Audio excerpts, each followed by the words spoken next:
Hello student, ये आज आपके लिए द लास्ट लेसन चैप्टर लेके आया हूँ। इसके इम्पोर्टेंट क्वेश्चन है, 5 क्वेश्चन में बताऊँगा। बोर्ड में सिर्फ इतना ही पढ़ना है और इसी में से आ जाएगा, ठीक है ना। जैसे पहला क्वेश्चन है, what did Hamel say about the language and its importance. मतलब भाषा और उसके महत्व के बारे में एम हैमेल ने क्या कहा। तो M Hamel told them that French was the most beautiful language in the world. कि एम हैमेल ने कहा उनसे कि यह फ्रेंच भाषा है वो संसार की सबसे सुंदर भाषा है। It was the clearest and the most logical language. ये संसार की सबसे साफ सुथरी और मतलब तर्कपूर्ण भाषा है। He asked them to guard it among them and never forget it. उन्होंने कहा कि इस भाषा को कभी हम भूल नहीं सकते हैं। He gave a reason also when people were enslaved। मतलब लोग इसके कभी गुलाम नहीं हुए, है ना। ये भाषा इतनी अच्छी है ना। As long as they held fast to their language. मतलब ये भाषा मतलब बोलने में बहुत ही फास्ट और मतलब किसी के दबाव में नहीं बोली जा सकती ये भाषा। They had the key to their prison. मतलब वे उनकी चाबी, मतलब कि जैसे जेल की चाबी के समान था कि जो भाषा थी उनकी वो इस तरह से थी, वो ऐसा मानते हैं, उनका मानना था। नेक्स्ट क्वेश्चन क्या है। नेक्स्ट क्वेश्चन है कि हु डिड, है ना, M Hamel's blame for not paying, है ना, paying proper attention to the study of French.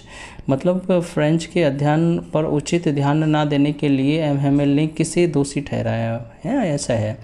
तो एम हैमेल ने किसे दोषी ठहराया, तो उनके पेरेंट्स को।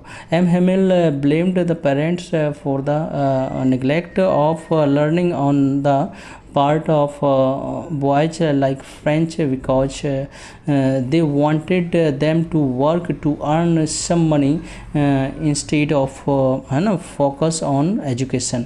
उन्होंने कहा, एमएमएल ने कहा कि उनके माता पिता इसके दोषी हैं कि जिन्होंने कुछ कमाने, अपने बच्चों को कुछ पैसे कमाने के लिए काम पर लगा दिया, उनको उन पर उनकी फोकस मतलब उनकी शिक्षा पर ध्यान नहीं दिया। एमएमएल ऑल्सो ब्लेम्ड, उन्होंने और लगाया himself for his negligence in his teaching. उनकी जो पढ़ाई में जो लापरवाही हो रही थी उन्होंने इस पर भी दोष दिया। He made the boy work in his garden, है ना, which made them miss their lessons and whenever he wished to go, है ना, finishing he gave them a holiday। मतलब इन्होंने कहा कि ये जो है मतलब बच्चों को काम पर लगाने के, मतलब गार्डन में बच्चों को काम पर लगा देते थे और मतलब यही सब दोष लगाया उन्होंने, ठीक है ना। नेक्स्ट वाला क्वेश्चन है, ये भी क्वेश्चन इम्पोर्टेंट है। इसमें क्या पूछा गया है, इसमें पूछा गया what did the reason that made M Hamel declare that the lesson which he was going to teach on, है ना, that fateful day watch to be the last lesson, ठीक है ना। वह क्या कारण था जिसके द्वारा एम हैमेल को यह घोषणा करने के लिए बाधित किया गया कि उस महत्वपूर्ण दिन में वह जो पाठ पढ़ाने जा रहा है वह अंतिम पाठ होगा।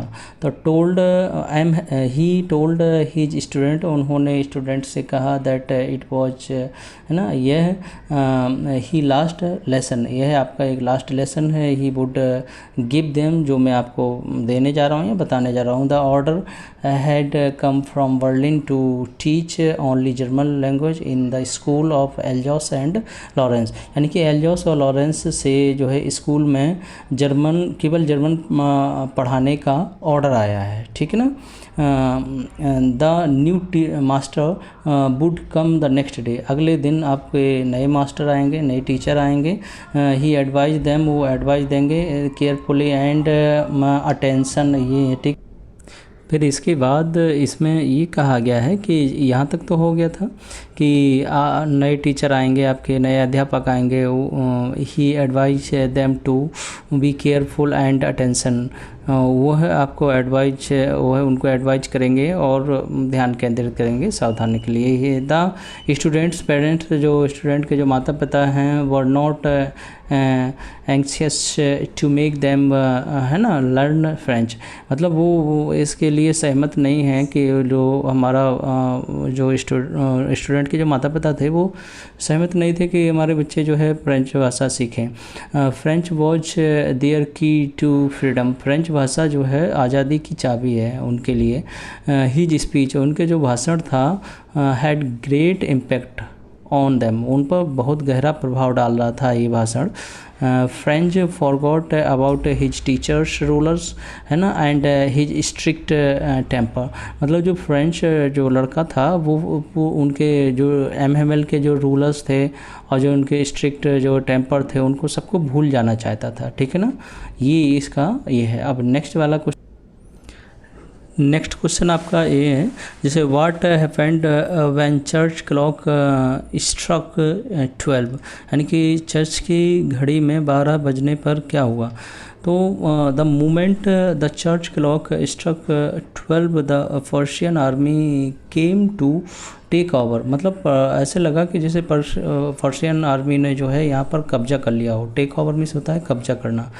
एंड MML स्टूड अप, यानी कि MML खड़ा हो गया है। वांटेड टू टेल समथिंग, वो कुछ कहना चाह रहा था, बट लेकिन हिज वॉइस वॉज चौक्ड, मतलब उसकी वॉइस एकदम रुझी हुई थी, मतलब घबराया हुआ था इस तरह से।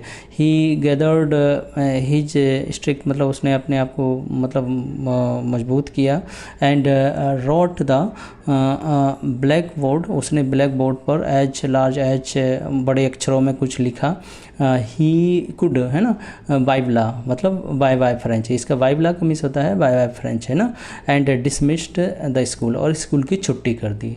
ये क्वेश्चन ये है। दूसरा नेक्स्ट वाला क्वेश्चन है, नेक्स्ट क्वेश्चन आपका ये है, जैसे कि इसमें क्या पूछ रहा है इस वाले क्वेश्चन में, what did MML teach the boys at school, यानी कि MML ने स्कूल में लड़कों को क्या पढ़ाया। तो MML taught the boys French भाषा पढ़ाई, है ना। फोकस ऑन ग्रामर, ग्रामर पर फोकस करना, है ना, लिखना राइटिंग करना। एंड हिस्ट्री, मतलब उसके इतिहास के बारे में भी बताया। ही एम्फेसाइज्ड, मतलब होता है जोर देना। एम्फेसाइज्ड का मतलब होता है the beauty and importance of the French language, यानी कि फ्रेंच लैंग्वेज के महत्व और उसकी सुंदरता पर जोर दिया, है ना। और उनके अर्जिंग किया है देम टू वैल्यू इट, कि इसके महत्व को at a part of their identity, मतलब इनसे आग्रह किया। अर्जिंग मतलब होता है आग्रह करना। इनसे आग्रह किया कि इसकी पहचान बनाए रखने के लिए, इसकी वैल्यू बनाए रखने के लिए इस पर जोर दिया, है ना। फिर इसके बाद नेक्स्ट वाला है,